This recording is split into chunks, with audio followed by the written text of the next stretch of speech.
Welcome into Night Moves, everyone. Normally I'm in the lab, but I thought I'd be outside for a special conversation. Now, I'm introducing you guys, all the Night Eagles, to Kahlee Johnstone, all the way from South Wales, Australia. And we are bringing her in. Well, it's going to be inside the confines of the lab because normally, Kahlee, I'm down inside the studio, but I Mhm. wanted to be outside. And I'm really, I say it all the time, but I am really excited about our conversation. I got connected with you through a Facebook group, and your post captured me, and I went to the website. And I'm like, oh my gosh, this is so needed. And so I reached out to you. Night Eagles, welcome into Night Moods, and I want to welcome officially Miss Kahlee Johnstone. Welcome to the conversation. Thank you. Thanks for having me too. Oh, this is awesome. Um, this is going to be a cool conversation because what you do for a living, I believe, is your passion. Mm.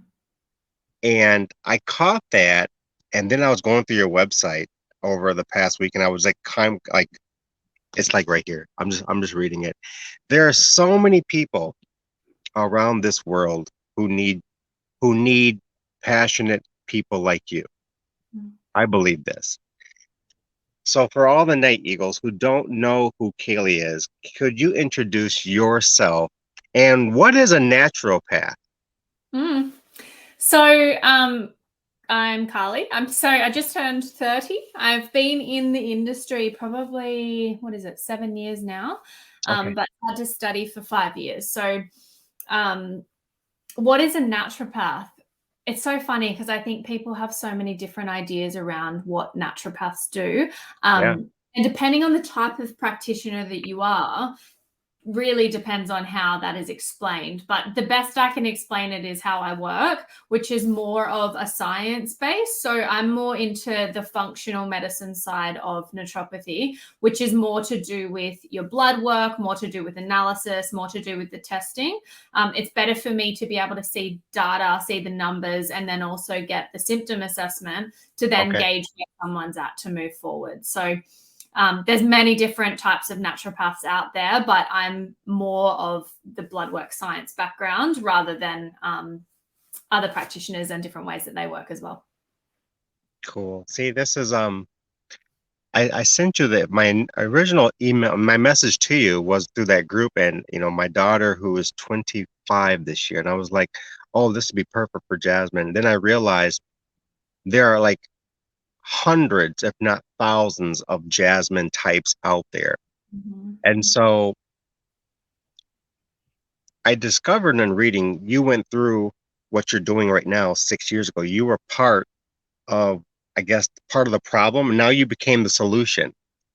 So what happened 6 years ago or 7 years ago Mm-hmm. that brought you to this moment of being part of the solution? Well, I mean, it was my own journey and it was my own frustration. So I was interviewed not long ago, and someone asked me, what was that initial change for you? And Mhm. initially, I would have said that it was my own health journey. But when I really sat with it, I would have been 4 and my older brother was 6, and he was really, really sick as a child. So I'd watched him, he had severe asthma, and Okay. he died or passed away in front of my eyes, but then he got Oh, wow. resuscitated, yeah, in the ambulance. But in my 4-year-old head, my brother had just died because he was sick. So my association was, well, if we look after ourselves and we're healthy, then we won't get sick. And I know that that's not the case now, but in childlike innocence, that's definitely what drove it. Um, so then it ended up turning into my own journey, which was very much one of weight loss, but then getting all of the advice about calories and exercise. That wasn't working regardless of how hard I tried, because the Mhm. issue wasn't to do with calories and movement. I was probably overdoing the training. Weight still wasn't coming off. It was to do with health conditions that I had because of the lifestyle that I was living and because of the extremities of what I was doing. So I had to dive down into the testing, the hormones, the different health handbrakes that were happening for me to alleviate my own health handbrake so that I could move forward. And that's where things started. I started feeling better, weight started coming off, and that was Okay. really the path that found me thinking, well, it's not all just food and exercise, because if it were, we wouldn't have ever growing numbers of obesity 24/7 anyway. So there's more to the Right. picture. And I think the message becomes individualistic medicine, which I think is the medicine that everyone needs regardless.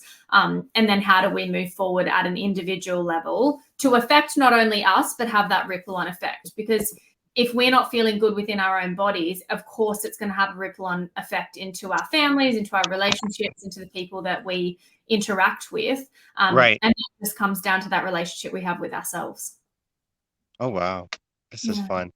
See, so it was a opportunity that was tragic that enlightened you to go deeper with knowledge. And so when you talk about silence, and I have like a whole bunch of questions because this is kind of like an informative conversation that I want to have Mhm. because um in fitness, I'm gonna change my mic here because I got a call and someone jumped in. I'm like, That's what that was. Oh, there we go. That yeah. should be better.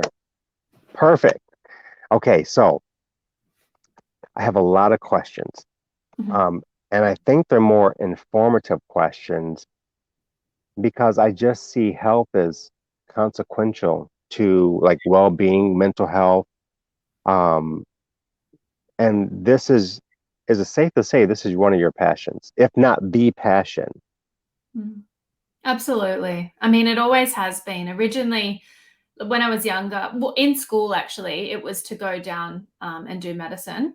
But then I Okay, had a few years off, and it was actually my mom said to me, um, but look at your lifestyle. So I was more of the impression there's absolutely a place for medicine. I'm not denying that. But right. preventative medicine is where my heart was at. And that's more where rather than getting, the diagnosis in 5 years' time, why not look at the blood work and see that's where you're tracking, prevent that from happening so you don't get to that point of diagnosis. And then you have to backtrack or do a lot more work than you could if you were working more preventatively. Wow, my head is like spinning because okay, I'm just gonna go with the questions. See, there's questions because normally we have these conversations, and I'm telling you guys, when I got connected to Kaylee, it was like light bulbs turning on because what you do, I believe, can help so many around. And so one of my questions was post COVID, how has COVID changed how you practice your passion? How has COVID like redirected or just altered what you do? Are you more traditional or do you open up with social media? How did COVID impact you? Or did it? Maybe it didn't impact you. It totally impacted us. Oh So wow. I used to be in a business partnership where we owned a gym and then the clinic on top of that. So our client base was very much, I've always been fitness industry, but it was the people coming through that were members of our gym. So my business partner at the time had her first baby, which we went from working huge days to then she had to knock back on that because Bub's the priority. But Hmm. then COVID kicked in as well. So she had Bub, she had COVID, we had lockdowns. There were so many rules changing 24/7 that my vision was always to move online. I just saw Oh, that locally for me felt a bit more limited than being online. okay. I think because you have access to everyone when you're online, you've just got to kind of Hmm. get that marketing right. That it ended up being an absolute blessing. It was just a really huge challenge to jump from a brick and mortar business to an online business. We're not the biggest tech people in the world, so that was I tricky. know. I know. Yeah. Me either. It's like, whoa, well, this is too much, like way too much in the last 6 months. Yeah. Um, and so for you, when you made this leap into tech and were there certainties that you had to do? I mean, how did your techniques and your clients did you pick up more clients? Did your clientele follow you now that you're worldwide and in your passion? I know there's a need, like pick a country find a problem, right, with health. Mhm. So how was this challenge for you? Were you able to adapt to it?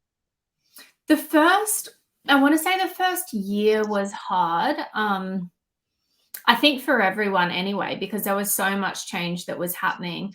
We Hmm. ended up, the exposure online was far greater than the brick and mortar business anyway, but we did have Oh, a lot of our members follow us online anyway. So we continued, we used to run programs in the gym that were okay. essentially what we do online, but it changed to home workouts instead of at the gym workouts. And rather than me doing workshops at work, it would be online. So it was still essentially the same structure, just a different platform. So it was a nice transition in that way, but it was more figuring out, the apps, the strategies, like Right.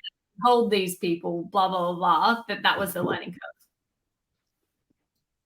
Now looking back 6 or 7 years when you jumped into this, who were some of your who helped you? Who were some of your mentors, some of how you got this passion to find better health? And that's one question. And then I want to kind of dig in to exactly what you do. So who Yeah. are some of your mentors? Jake Carter, he was my first mentor that I was with for a few years. Mhm. He was definitely my biggest inspiration for quite a long time, mainly because he's an absolute genius. So you guy, and he's just on a whole other level of genius when it comes to functional medicine. So he definitely Hmm. inspired me in that way. He also inspired me in the business way. Since him, I've gone through, I've had mentors since I was about 20. So they've all influenced me in different ways. But I would say in Right. the health space, it's definitely Jake DeLeschel, Jake Carter, Dr. Libby Weaver, Dr. Carrie Jones. There's quite a few people that live in the States that inspire me. Okay. Australia, there's definitely a few face-to-face practitioners that do, but I find Australia's a little bit behind when it comes to, Really? yeah, if I look at what's happening in the States in the functional health world, I would say they're leading for what I'm aware of compared to Australia. Australia's catching on, but we've always just been a little bit slower to grab on to new things and more innovative ways of doing things. You think that's because of like culture more relaxed versus, here it's always, 30 seconds, we got to have it. 30 seconds, we got to have the next best thing. You think it's more of a cultural thing? I think so. The Australian lifestyle is very much more relaxed and very much a lifestyle than it is, going over to the States. And then you see the work mentality over there is completely different to over here. Mm-hmm. Yeah. Mm-hmm. Which I See, think is okay. inspiring, but it's just tricky when you're in a culture that doesn't prioritize that. Hey, sometimes that's an advantage. It really is because I think of you get to take life in when you're not always, you got to be here, then 45 minutes here and another hour there.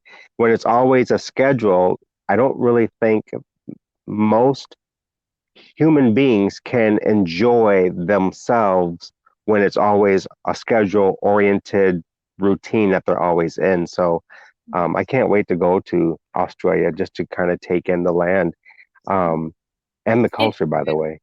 Yeah, it's a beautiful, like a beautiful country, beautiful place. Funny when you sent me the questions that you were going to ask, one of the lessons looking back to young Kahlee was to enjoy life a little bit more. And I think be a little bit more off schedule and have fun in Right, those moments, not right. necessarily just like work, work, work, work. Right. I know you are a backpacker. I'm reading. I read. Mhm. And so you have done some backpacking in the mountains and all that. But I want to get to that in a minute.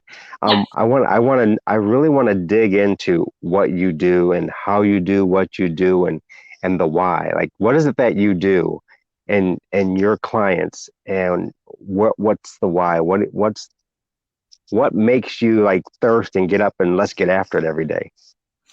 People, it's always people. I love people and I love the connection. And I think it's more about the awareness of where and why we're limiting ourselves, whether that's physical, mental, emotional, spiritual, whatever it is, but there's limits that we put on ourselves. And so when we understand and really connect with people, that's where I believe we can begin to transcend. And it doesn't necessarily mean, like, if I'm in consult with someone, yes, we're working physically with people, but my gosh, is it counseling? My gosh, is it connection? Like, there's so many avenues toward what it is someone initially walks in for. So I think they're always the reason why I get up, because you meet someone and usually they're at their rock bottom of some capacity when they get to me. Okay. And they've been through all the practitioners and they've tried everything. And again, it's talking to the old me. It's like they're frustrated, they're at rock bottom, they don't know where to go from here. Totally understand that. And so you're holding them in a space of realizing what's going right and what's going wrong. And you can see that. And that's why I love blood work. That's why I love educating people, is because it's very clear what's going right and what's going wrong. And from that, you start to pave a way forward. Whereas if it's guesswork, if, it's just a broad approach, they don't necessarily know, and they're not necessarily held in a space where they truly understand why my body's doing what it's doing, why I'm in the state that it's in. And sometimes that path forward is a little foggy. So that's really the approach. And I think if we can blend the science side with the human connection side, and understanding that we're human and no one's going to be perfect in, their treatment plan or following it 100%, blah, blah, blah. Right.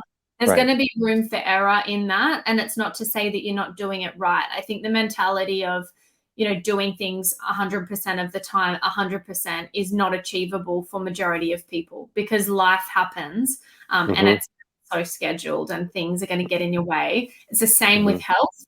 You may slip up some days. You might do things that aren't on your plan, but it's not to say you fall off track and don't keep going. It's just a part of life. And we have to be able to move through those processes rather than just stop. Amen to that. What do you do? For those who are listening, what do you do? In my own journey? No, for your practice. What do I do? So in terms of nutrition, naturopathy, So when someone walks in, it depends. If it's in my own business, little bit different to when I'm at the Gaia retreat. It's the same kind of process though. So it's really just understanding what's going wrong, pulling up their blood work, pulling up their live bloods, going through medical history, symptoms. So I call it's biofeedback, but essentially it's, how is your body trying to communicate to you that things are going right or things are going wrong? And that happens in the way of symptoms. So fatigue, brain fog, gut issues, weight gain, inflammation. Like, are you not sleeping properly? Is that thrown out of whack? What's going on? If you look at your body as trying to be your best friend, trying to talk to you, not against you, are you actually listening to the messages it's trying to send? And so I think that people normalize not feeling well, because it's just normal to not have good energy, and it's just normal to have gut issues or bloat every day or feel constipated or whatever it is. That's just their normal. It's not normal, but that's what they've settled for. It's just because there's a lack of understanding and a lack of listening to why the body is sending those messages. So that's where the education part kind of will come in. But it's a process, and I think you can't do it all at once. Usually people with conditions, it's taken years for them to get to a certain state of health. And so you have to give it a bit of time. And it's an identity shift. Like, a lot of the time people become what they're diagnosed with. It's a part of their identity. Yes, exactly. You hit it right on it. I'm like, I need to write that down. It's an identity issue, and they become their diagnosis. Do you find more so the challenge to undo those building blocks that they have put in place? Because, maybe I have come with a tumor or some form of inflammation, and like you said, you become that, and so you just begin living with it. It becomes like the tumor becomes your best friend versus your body, versus having that conversation with, maybe I'm not feeling okay, and maybe me not feeling okay is not right. So what can I do? That's like really cool. Mm. That identity factor. I'm so intrigued by about what you do, and Mm. um, for It's me, a big identity thing, right? And it's like, it's not just, I mean, we're talking about physical health and conditions, but it's not just yeah, that. You know, if people go through trauma as a child and they tie themselves to the trauma, it's still an identity because they're still a victim in that. So there's yes, still all of those elements in so many different fields. But in the physical health world, it's very much an issue. Like if we look at, for instance, obesity, and hmm, someone bullied their entire lives, they don't believe that they're ever capable of losing weight. That is their identity. And so right, usually what I'll see with people that it's at their core, that is who they believe they are, right, they will self-sabotage in some capacity to right. return to that identity. Do you play coach a lot, and are you connecting with doctors with your treatment plans when you deal with your clients? Yeah. And, So some doctors, I will work depending on the condition types that these people have got going on. Um, hmm. they'll be usually when it comes to anything to do with fertility, anything to do with hormones, that's where I'll connect in with the doctors. Doctors Okay, aren't heavy on the gut health side of things. It's just not a part of their training. And so that's not going to be something that's collaborative. But any formal diagnosis will always be working alongside them in some capacity. okay. So you bring the comfortability factor and kind of ease that hesitation, because I've been learning a lot about white coat syndrome, and I was like, what is white coat syndrome? Like, well, it's this. I'm like, oh, I didn't know. So, that brings a level of apprehension, it brings a level of stress. So I can only imagine when you start digging into the core of individuals and whatever it is that they are dealing with and why they come to you. There's just those levels that you have to kind of break down with them, and building that trust, albeit um, digital, which Mm. is different from brick and mortar, right? Absolutely different. Wow. But still workable. I think that's been the beautiful thing about, COVID and everyone moving a lot more digital is Yeah. that connection can still be made through technology. Oh, And huge. it's still, yeah, still a space that's being held. So yes, it's different, but you can still get what you need a lot of the time from an online conversation as well. And how much time do you spend with your clients? Like, do you see them through the process from phase one all the way through the phases? Yeah. So, and that's only within my own business though, but that was very intentional because I'd worked in clinics before. Okay. Usually, what happens is you'll see someone for initial consultation, usually 60 to 90 minutes. Then you'll see them for follow up consultations, probably every 4 to 6 weeks after that. My issue is accountability in that time. So that was where I took my own business and thought, well, if I'm going to do this, I'm going to do this my way, which is what I Mm-hmm. love about business. Mm-hmm. Mm-hmm. Initial consultation and then a 30-minute check-in every week to fortnight. And that just makes sure. And then they've got access to me all of the time when things come up. And that's anything from self-sabotage to a plan change. Do you get sleep? Yeah. I I just realized we have a hot air balloon out here. Beautiful. Oh my gosh. Kind of The low, kind of weird. Yeah. Why I not was like, though? what was that? Like, whoa, interesting. Um, Welcome to outside. It's I wanted to change it up because I'm always in the studio, so I wanted to be outside, and he's kind of low, but that's okay. He's Um, like, so this is actually when you bring a client in, and whatever the health situation is, do they go through like a questionnaire with you, and what's the process look like for someone who wants to connect with you? yeah, so it's very much a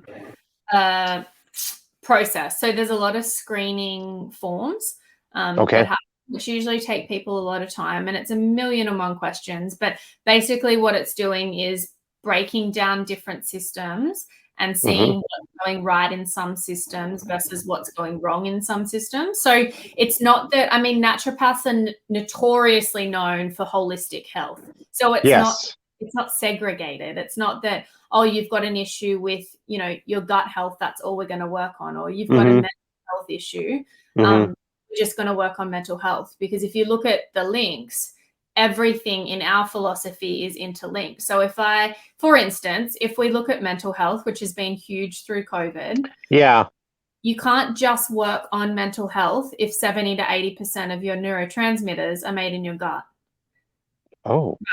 Right. So you have to work on your gut to affect your mental health. Right. There's lifestyle factors that you will Mm-hmm. implement, but Mm-hmm. from a neurotransmitter point of view, you need to Mm-hmm. know what's being created where. And so you can't, there's a gut brain connection or a gut brain axis. And this is what a lot of practitioners will talk about all of the time. One's not separate from the other. If we affect one, we affect the other, and the same when we go into decline or deficiency. I just learned something. Yeah. This is fascinating. This is what I love about what you do, and just it's like out of the box, even though it's natural and holistic. I would never have made the connection that the gut and the brain communicate. Mm. And that was a segue to this. I have a list of questions because I tell you, I'm just fascinated by what you do. Mm. Post COVID, what what do your clients what's their what do your clients look like coming to you? Are they more on the depression side, mental health? Are they more on the illness side, or just dealing with, I'm overweight, I've been sitting in the house for 2 years, I've not exercised, and what do I do? So what does that look like? It's mainly all of them, I would say. Like, I Oh, think okay. health has declined Yeah. from COVID massively, and mental health is huge in Oh that. my And gosh. yeah, Yeah. absolutely huge. So I think as an overall, people's mental health is definitely, that's what I notice a lot. Like, there's a lot more depression. Obviously, suicides have gone through the roof. There's Yeah. so much going on in that realm, because if you look at what a lack of connection does, and we're isolated, it's got Yeah. a lot to say for the statistics and what we're seeing in relation to that decline. As well as that, people have to find joy or therapy in certain things, which is usually where eating habits go up and exercise goes down when we're not allowed Mm-hmm. out. So then, of Mm-hmm. course, there's going to be the ripple on effect of either obesity or just health issues that they may have been somewhat laying there beneath, but because they'd been more, somewhat invested in their health when they were allowed out to do all the things, Right. those issues start to kind of rise up through COVID. And so they're coming with either diagnoses or about to be diagnosed with certain conditions because of what they'd been doing in that lockdown period. Mm-hmm. Yeah. So a lot of stagnation hampers and covers underlining issues. Like I know here you hear a lot of pre-exposed issues, pre-exposed illnesses that are fast tracking much of diseases going around. Like right now, this monkeypox going rampant in our country, and polio's coming back, and then I was looking at your site about just health, overall health. And those underlining facts like mental health and, just learning about your gut health has a lot to do with your mental health. And how does that work? Gut health and mental health. How does that work? So, like I said before, you've got 70 to 80% of your neurotransmitters created in your gut.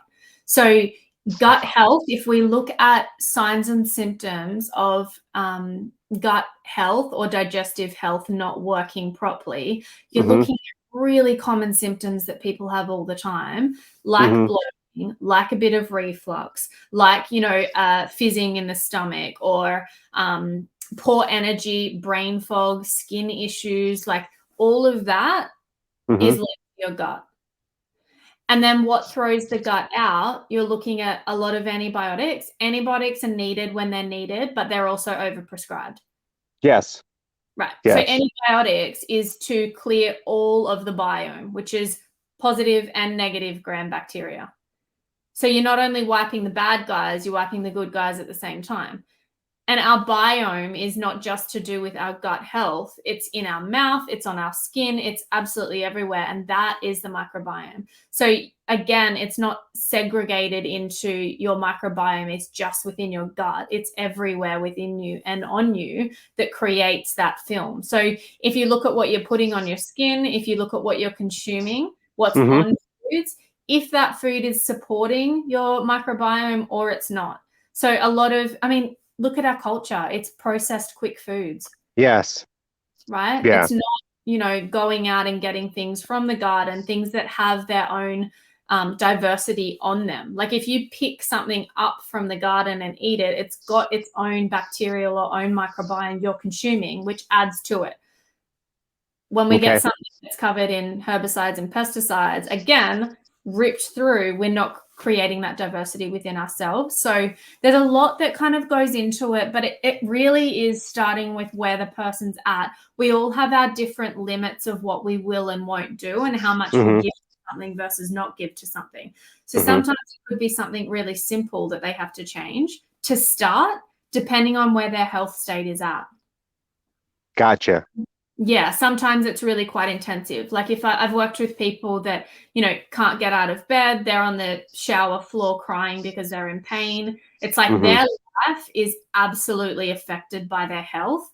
They're usually the people that have to do quite a hefty protocol to start to move things forward. And that takes restriction in some instances. It Mm-hmm. takes consistency, and sometimes it takes quite a lot of time to rebuild that so that their body starts to work with them again and the communication channels are open. Whereas That's someone cool. may just be suffering with, bloating or bad skin, and it's often not as intensive as someone with a chronic health condition. Now, I have a question. It's more of a personal question because you fascinate me. What you do, your passion just really fascinates me. And I'm into athletics, and um, I'm going back to natural eating as well, which is really kind of fascinating. I'm like, why wasn't I doing this before? It's like, light bulb moments like, okay. And the energy that I am feeling again is like, man, if I had just done that a year ago, I'd be that much better. Um, PCOS. I wanted to ask you or talk about this. And what are some of the natural remedies that women, young girls, older women who are dealing with this issue, Mhm. what are some of the things that they could look to you to get some influence, to get some direction, to get some assistance? Yeah. So I think, PCOS is really common. That's Oh, the biggest. wow. Yeah, it's really common in women. So what you're looking at really is figuring out if it's an estrogen based, meaning is it testosterone fueled? Because for a lot of women with PCOS, Hmm. they get what's called hirsutism, which is essentially male hair growth, right?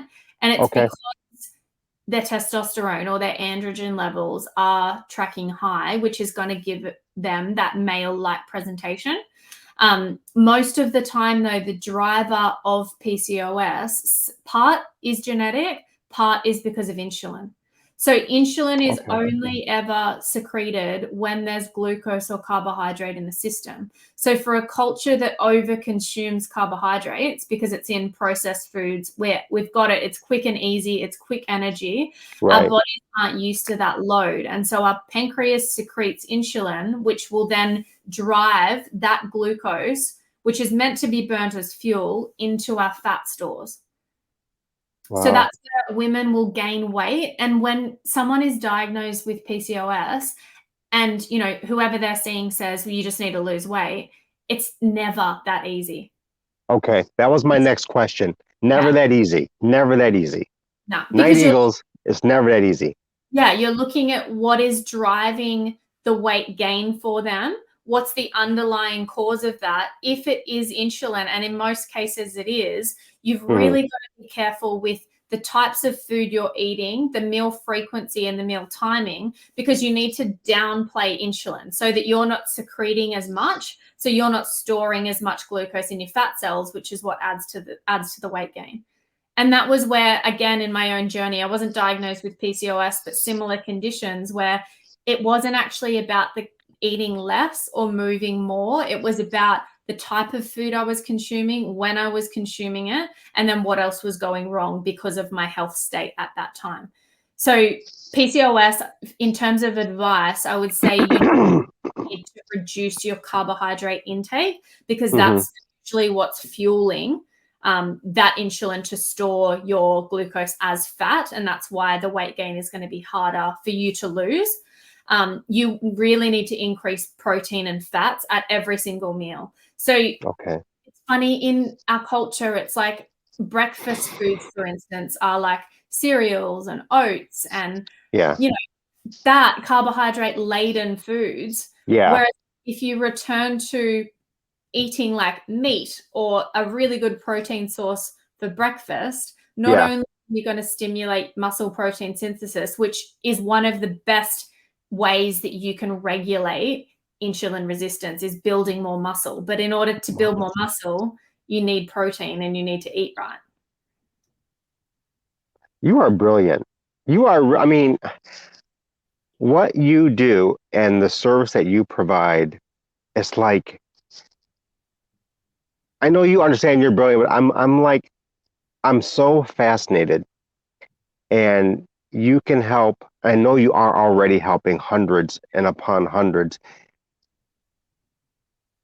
The first initial step for someone listening to reach out to you, how could you help them cross that first step? Like, I don't know, is she just another one of these, quack doctors? And, I don't really understand, how is she going to help me? And she's in Australia. What's the first step that someone needs to go through with breaking down barriers to come meet at the table for someone of your level of expertise in these areas? Just to have a chat. So I'll always, I call them discovery calls, but essentially, it's a 15-minute free chat where they get to let me know where they're at, what they're experiencing. I get to dissect things a little bit more. We see if we resonate with one another. Like, that's a big thing. And I think the biggest thing is realizing that you're never going to be for everyone, and that's totally fine. Right. So it's the people that I work with, they get to choose me, but also I get to choose them. It's got to be a two-way relationship for things to work, because it's not something that is a quick fix. It's not something that's superficial. So there needs to be a resonance that's there, and that becomes really clear on those first discovery calls with people. So if people were looking to reach out, knowing or not knowing if it's for them or not, it's literally a chat, and we get to see with each other where we're both at and see if that's a fit. And if it's not, there's referrals that I can refer people out to, which I've done so many times before, depending on where the people are at and what they're looking for. Most of the time we end up working with each other, but even that, it comes down to a timing thing. Are people truly ready to dive a bit deeper into things, or are they not? Or some people are okay with just trying new things. And I was the same. It's like, I'll try 1,000,001 things all of the time. Nothing usually ever worked. Get to the longer programs. So like 12 weeks for me is the minimum that I'll work with someone. And then it goes beyond. Usually it's half a year to a year, depending on what they've got going on. But and like you say, it's not a quick fix. Like, on her website, she lets you know that this is not an overnight success. She is in it for the long haul. And that's what I really appreciate about you. And it's like God said, how he connected me to you, because I'm like, man,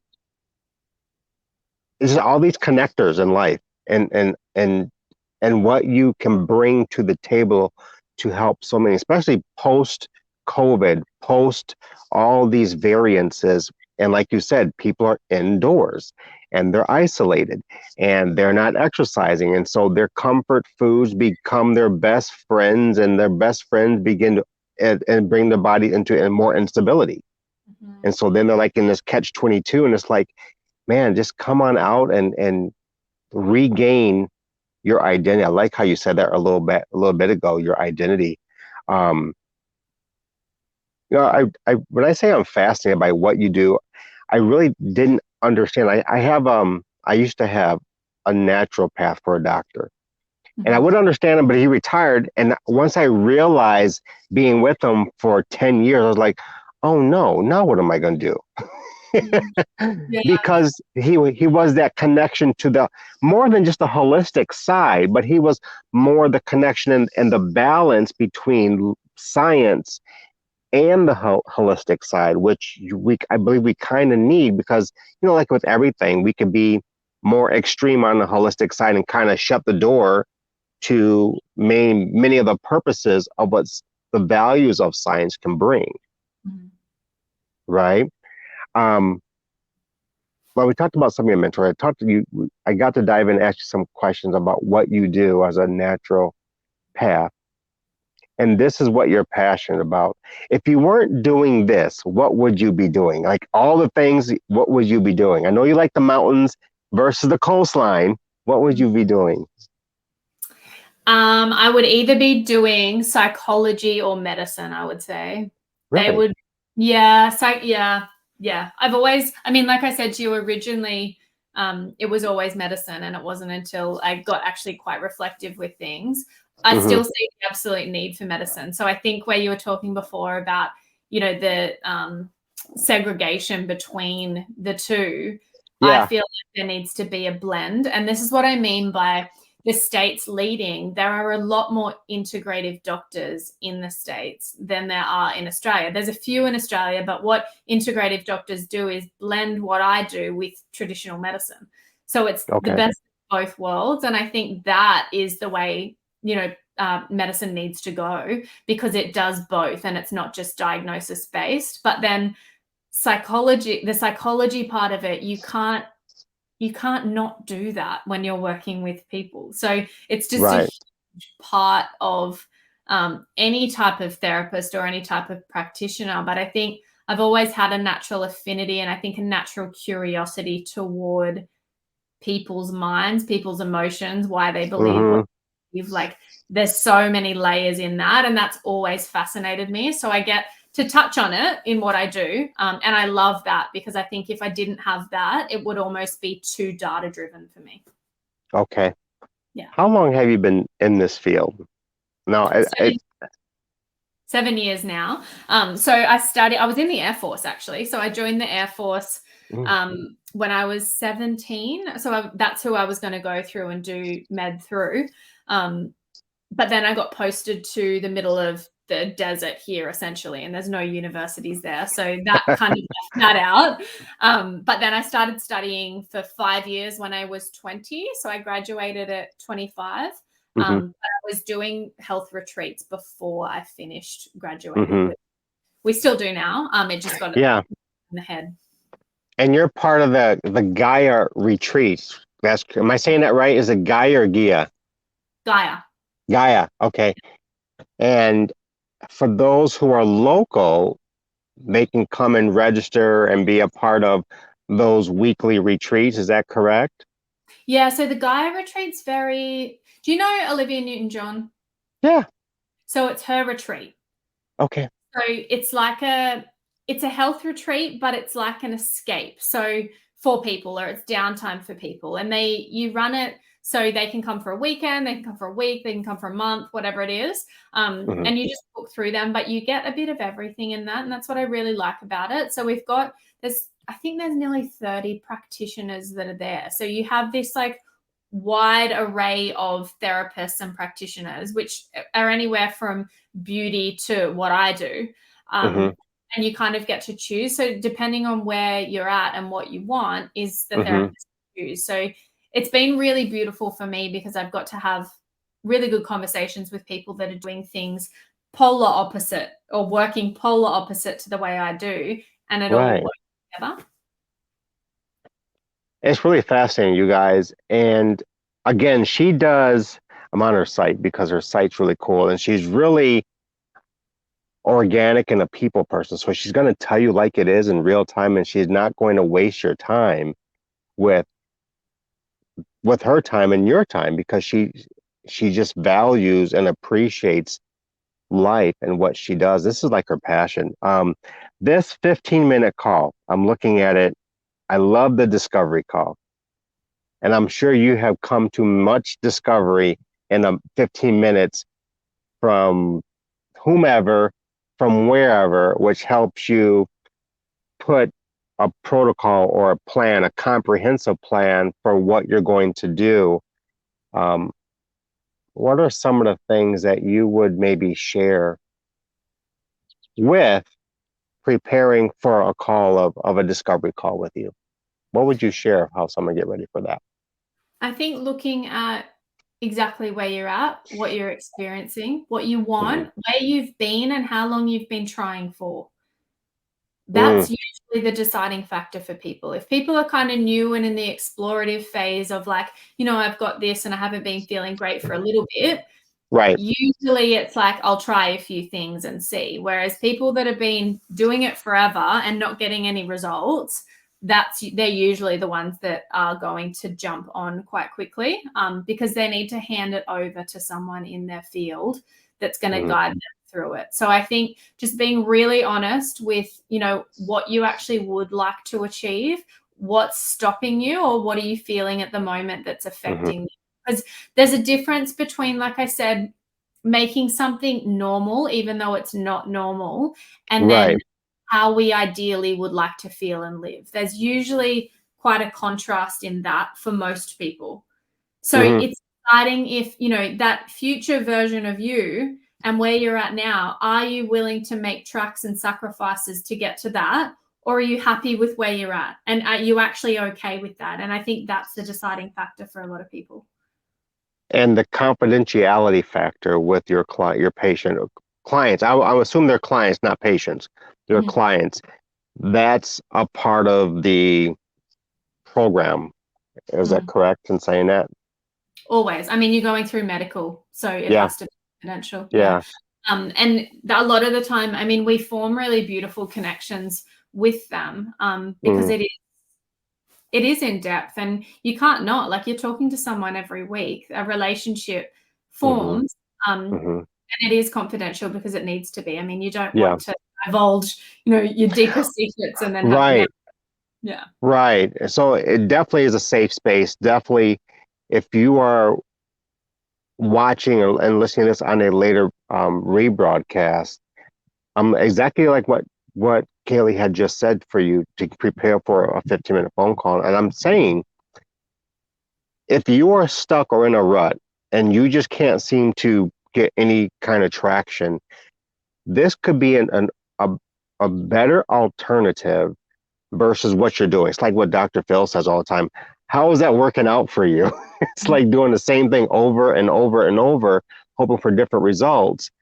And if there's just many opportunities, and what you bring is a lot of value, a lot of hope, and you bring results from your website. It's like she tackles blood work, circadian rhythm, emotional state, gut function, nervous system. You guys, the training style, the dietary approach, the hormonal function that she talked a little bit about earlier on this, even the stress load, and by and large, for the last 3 years, people are carrying a lot of stress loads, and Absolutely. they don't know how to deflect the stress or get some stress reduction.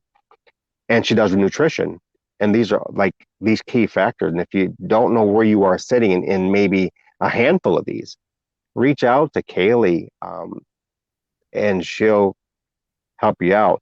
Can you let our night eagles, I call them night eagles because normally the radio show is on at nighttime, and so we're up at night. So how can they reach out and connect with you? Just either through my website, so KM Holistic, or Instagram is KM Holistic, and Facebook. It's all the same. If you just punch that in, you'll find me, and then send me a message, send me an email, whatever it is, and then we can jump on one of those calls just to see where we're at with one another and see where you're at in particular. I hope you had enjoyed this time. I want to keep you like for another hour because it's like I got so many questions, but yet what I'm really fascinated, and I loved how you put your website together, where its information is personable, and it attracts those, like myself, who just have questions.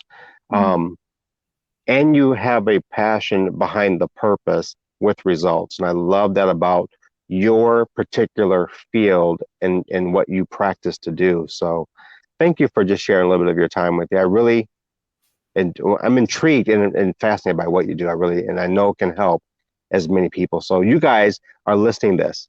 I want you to go to her website. I'm encouraging you, if you are dealing with a situation and it's a battle, like an insurmountable battle with you, it's not really insurmountable. It's like what she said, you're identifying to what you have gone through. And so now we just got to peel away some of these layers so she can help you be free and be healthier. It's all about being healthier. We've all sat for 3 years, or many of us sat for 3 years, and we have been isolated to the chair.